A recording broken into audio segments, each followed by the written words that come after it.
गोवा के समंदर में भारतीय नौसेना का विमान मिग-29 क्रैश हुआ था। हादसे के बाद पायलट ने विमान से कूदकर अपनी जान बचाई थी। दुर्घटना की खबर मिलते ही भारतीय तटरक्षक बल के 2 डॉर्नियर निगरानी विमानों को गोवा से 60 नॉटिकल मील दूर उस संभावित दुर्घटना स्थल पर जाने के लिए कहा गया जहां मिग-29 क्रैश हुआ था।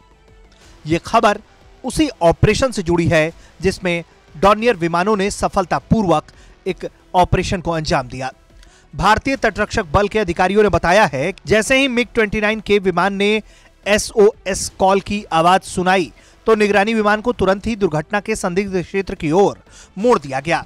दुर्घटनाग्रस्त हुए लड़ाकू विमान ने समुद्र के ऊपर गोवा से 60 नॉटिकल मील की दूरी से आपातकालीन कॉल किया था। बताया गया कि 2 निगरानी विमानों ने सुबह 8:35 बजे उड़ान भरा और सुबह 8:55 पर 20 मिनट के भीतर दुर्घटनाग्रस्त स्थल पर पहुंच गए। उन्होंने पाया कि विमान से कूद चुका दुर्घटनाग्रस्त विमान का पायलट पास में मिट्टी में पड़ा था और होश में था। अधिकारियों ने बताया कि डॉर्नियर विमान में से एक व्यक्ति जीवित बचे पायलट तक पहुंचने के लिए सी लेवल से 500 फीट निचले स्तर पर उतरा और उसे विश्वास दिलाया कि उसे जल्द ही बचाकर सुरक्षित स्थान पर ले जाया जाएगा। ALH ध्रुव हेलीकॉप्टर भी उपलब्ध कराया गया जिसे पायलट और उसे बचाने वाले को सटीक स्थान पर पहुंचाया जाए। पायलट की स्थिति स्थिर बताई जा रही है।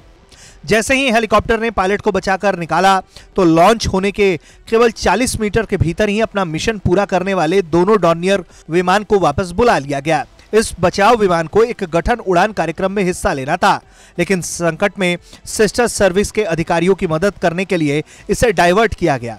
ऐसा पहली बार नहीं है कि मिग-29 में हवा में उड़ते वक्त तकनीकी खराबी आई हो, बल्कि नवंबर साल 2020 में भी एक मिग-29 के हवा में उड़ने के दौरान खराब हो गया था, जिसके बाद उसमें सवार एक पायलट की नवंबर में मौत भी हो गई थी, जबकि एक पायलट को घटना के तुरंत बाद बचाया गया था।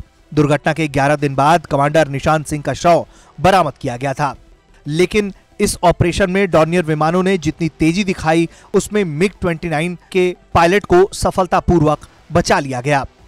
ब्यूरो रिपोर्ट, भारत तक।